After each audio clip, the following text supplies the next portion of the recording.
By now, most of us are frustrated with the government COVID-19 restrictions. Many believe they are reasonable in light of the pandemic, but others do believe that there's a fair bit of government overreach with this. Could some of these restrictions even be inadvertently causing deaths? Our guest today joins us from Calgary via Skype. John Carpay is the president of the Justice Center for Constitutional Freedoms. John, welcome to the show today. Glad to be with you, Jeanette. Of course. Now, John, you recently wrote an article for the Post-Millennial in which you addressed Alberta Premier Kenney's claim that the province's approach has never been to impose a lockdown. There may be more than a few former business owners, though, who might take issue with that claim. Well, I think the tide is turning in terms of support for lockdowns. Obviously, as you mentioned, a lot of people are still very supportive, but I think there's a growing number of people are seeing the harms that the lockdowns are producing, from things like surgeries that are being canceled, people being thrown into unemployment and poverty and despair, people suffering bad health impacts because it was, for months on end, it was illegal to see your chiropractor, physiotherapist, naturopath, podiatrist, massage therapist, dentist. All of this was prohibited. And so I think in Alberta, Premier Kenney is slowly shifting towards an anti-lockdown position, which is all well and good. But then he said on Twitter in October that we've not had lockdowns in Alberta, which is just insane. I mean, we had schools closed, we had businesses shut down, gyms were closed for months on end. Yeah. Charities still cannot have a fundraising dinner with more than 50 people present, and kids are required to wear masks in schools. So we still have lots of lockdown measures in place today. Absolutely. Now, the World Health Organization recently urged world leaders to stop using lockdowns as the primary control method for COVID. Now, they have flip-flopped on this quite a bit, but what are their concerns about how lockdowns affect a lot of populations around the globe? Well, Oxfam released a report some weeks ago saying that over 300 million people in the third world have been forced into unemployment. And for those people, it's not like in Canada where you get a CERB payment and you still have some, means of paying for your groceries and food and rent and utilities. But these people they might be living on $5 a day, $10 a day. And so they go out, they work, they earn their $10, and then they spend the $10 to buy food for themselves and their families, and they live from day to day. So it's crushing to have 300 million unemployed people in the third world, and it's going to lead to malnutrition and starvation, and it's going to be horrific. And so the World Health Organization, thankfully, is taking note of this after promoting lockdowns for months on end. And now they're saying, oh, well, wait a minute, this is making people who are already very poor, is pushing them over the edge. Ugh, it's just so frustrating. Now, John, do you have any statistics available at this point as to how many individuals in Canada or in other nations have either died or have encountered health problems directly related to the delays in receiving care because of the COVID restrictions? A lot of the specific data is not yet available. I've written to the chief medical officers in all the Canadian provinces, and I've said for the canceled surgeries, which we had over 200,000 surgeries canceled in Canada, all of them medically necessary, many of them urgent, for cancer screening, for heart surgery, for all kinds of things. I'm still waiting on information on the breakdown, like how many of those 200,000 were for heart surgery, for hip surgery, for knee surgery, and so on. But we've had some real reported deaths. Jerry Dunham in Alberta, whose pacemaker surgery for a pacemaker for his heart was deemed to be non-essential. He died. Aaron Ogden in Saskatchewan, people in BC whose cancer had spread all over their bodies because they couldn't get a cancer diagnosis in a timely fashion. Yeah. So we're going to get a lot of ugly death statistics coming in, and I think it will show that the lockdowns have killed far more people than any number of lives that may have been saved. Yeah, and not to mention all the mental health issues too that are happening because of it and sort of the subsequent actions taken from there. Now, John, you believe that Alberta should lift current COVID restrictions. Now, do you mean all restrictions or just certain ones? I think all restrictions should be lifted. We now know things that we didn't know in March. In March, we were told 7 months ago that this was an unusually deadly killer that was going to kill millions of people. Here we are 7 months later, and the death data that you find on government websites tells us very clearly that the death rate for COVID is within the same range as the annual flu. This is not like the pandemics of 1918, 1957, 1968. It's not anywhere close to those numbers. So, people say, well, what about protecting grandma? And I say, well, protect grandma, stay 6 feet away from her. Maybe don't visit her in person, visit her by Zoom or Skype, wear gloves, wear a mask, do whatever you want to protect grandma. That should not be a rationale for shutting down society and the economy and forcing people into isolation and loneliness and killing jobs and driving people to suicide.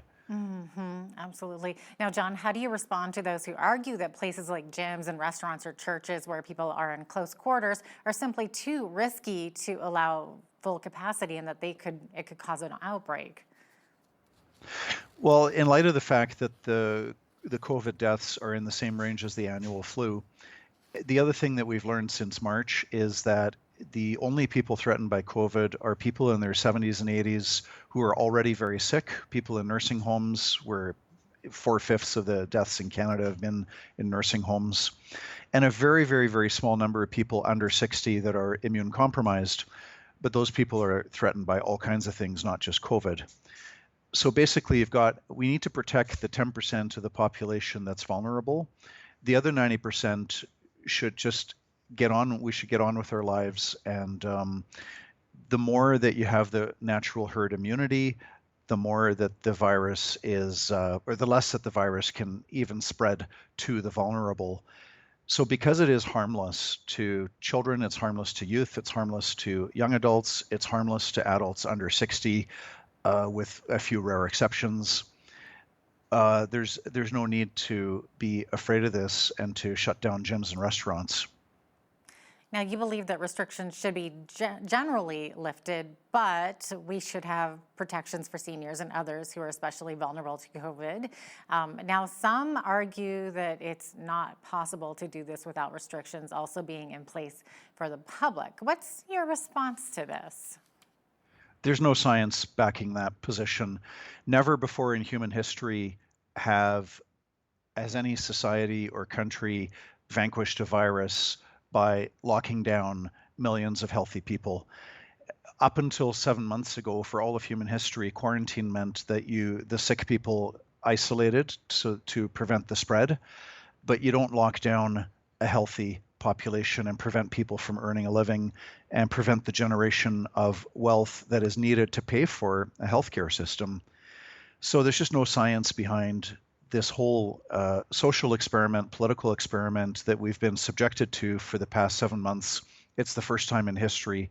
Never before have we had an entire population stripped of their charter rights and freedoms to move and travel and associate and assemble and worship for months on end for the entire population. There's no evidence at any point in human history, any time, any place, any country that this has been effective. So I would say to people, show me the evidence to back up your position.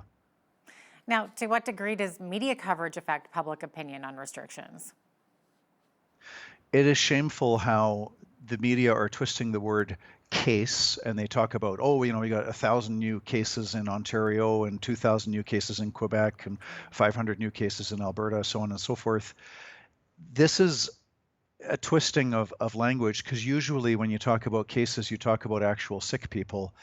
And when they say there's 1,000 new cases in Ontario, they're saying that there's 1,000 young, strong, healthy people with no symptoms who've got some trace element, and it's not even certain if it's COVID or not. It could be a trace element from some other virus, and they're calling this a case, and they're promoting fear.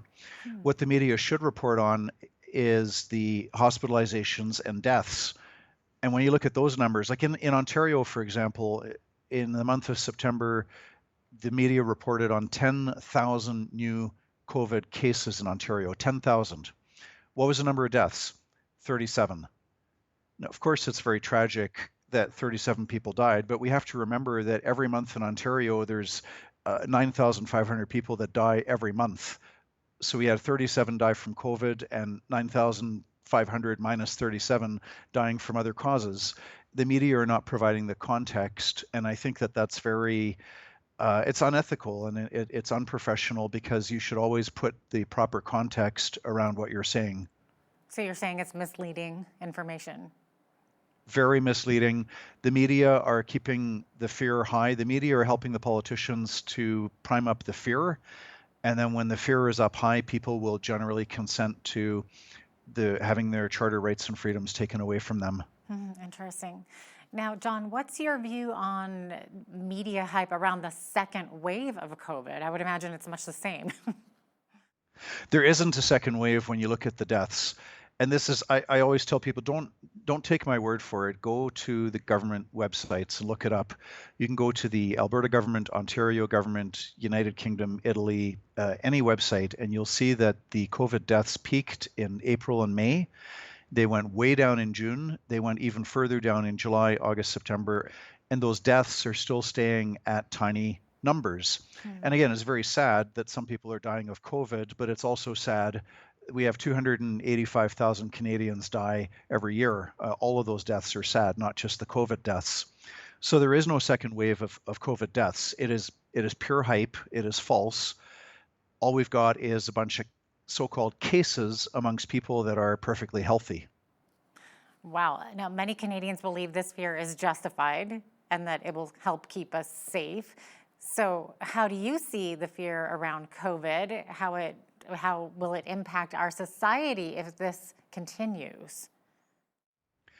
Well, I think we might be stuck with lockdowns for a long time until people start to fear the harms of the lockdowns. And sadly, here's the thing, when people are afraid, they don't think. And when people are afraid, sadly, they're not going to take 20 minutes to go on to a government website and actually look at this data that is readily available for everybody. But if we don't get rid of these lockdowns, we'll be in a situation where maybe a year from now, when we finally have very clear data that the lockdowns have killed 50,000 Canadians, whereas COVID killed 10,000 Canadians. I hope that we won't have to wait for a year until we have the hard data. It's already obvious how destructive the lockdowns are when you just know about the canceled surgeries and the drug overdoses. We do have data on that. Way more people have died of drug overdoses than of COVID. And the lockdowns are not good for keeping down the rate of drug overdoses, because when you have more unemployment and despair and people socially isolated, you're going to have more deaths from drug overdoses. Oh, wow. Now, some municipalities have put in mandatory mask policies for all businesses and public spaces, Lethbridge included, and including Calgary, where you are. It certainly has caused some contention between those for and against it. And if I understand correctly, you believe this should not be legal for municipalities to put those bylaws in place. That's correct. It's the provincial government does have authority to require people to wear masks, although even that authority has to be exercised based on evidence, not based on speculation and conjecture. In other words, it's not good enough to say, well, masks might help, but you need something a little bit stronger than that. But the municipal bylaws have not yet been challenged in court, but they are probably, the judge would have a final say, but they're probably out of line with what municipalities are entitled to do. Wow. Now, when do you think municipalities may begin lifting mask restrictions? When enough citizens phone up their city councilors and aldermen and say, you know what, enough's enough, this is insanity. The death stats from COVID show that it is in the same range as an annual flu, and this is not something to get hysterical about. And we should focus our attention on protecting the roughly 10% of the population that are truly vulnerable, that are in danger by this, we should take very stringent measures to protect nursing homes. But apart from protecting the vulnerable, there's no reason why the other 90% of the population can't get on with their lives. And an important part of that is to create enough wealth and earn enough money that we actually have money to pay for healthcare. Healthcare is very expensive, nursing homes are expensive, and if we continue to destroy our economy the way that we have been for the last 6 or 7 months, we're not going to have any money for healthcare, and that's going to lead to even more deaths from all kinds of causes when there's just no healthcare available. John Carpay, president of the Justice Center for Constitutional Freedoms. Thank you so much for being with us today. Thank you. Have a great day.